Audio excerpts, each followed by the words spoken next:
கர்ணனின் கொடை குணத்துக்கு மகுடம் சூற்ற மாதிரி ஒரு குட்டி கதை பார்க்கலாமா? கர்ணன் ஒரு நாள் ஃபுல்லா உடம்பெல்லாம் எண்ணெய் தேய்ச்சிக்கிட்டு நதிக்கரையில குளிக்க போற நேரம்ங்க. அவரோட வலது கையில வெள்ளி கிண்ணம் இருக்கு, அதுல சீயக்காய் இருக்கு. இடது கையில தங்க கிண்ணம் இருக்கு, அதுல எண்ணெய் இருக்கு. இப்படி அவர் குளிக்க போகும்போது ஒரு ஏழை கர்ணன்ட்ட கேட்கறான், கர்ணா எனக்கு ஏதாவது தானம் கொடு அப்படின்னு கையேந்தி கேட்கிறாரு. அப்போ கர்ணன் என்ன பண்றான், அவன் கிட்ட விலை உயர்ந்த ஆடை ஆபரணங்கள் இல்லை, எதுவுமே இல்லை, என்ன கொடுக்கறது தானம் அப்படின்னு பார்க்கும்போது அவரோட வலது கையில இருந்த அந்த வெள்ளி கிண்ணத்தை டக்குன்னு தள்ளி விட்டுறாருங்க. அந்த இடது கையில இருந்த விலை உயர்ந்த தங்க கிண்ணத்தை அப்படியே அந்த இடது கையால தானம் கொடுத்துட்றாரு.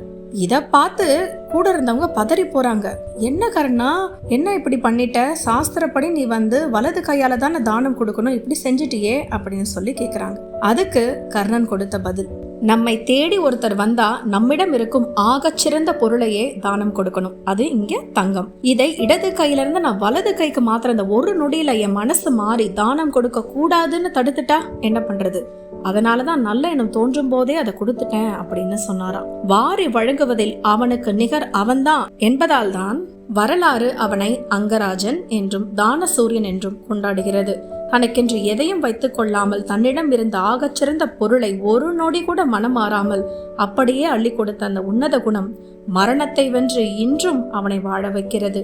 கொடை என்ற வார்த்தை இந்த பூமியில் இருக்கும் வரை கர்ணனின் பெயரும் அழியாது. இன்னொரு அருமையான பதிவுல சந்திப்போம். Stay tune. பை.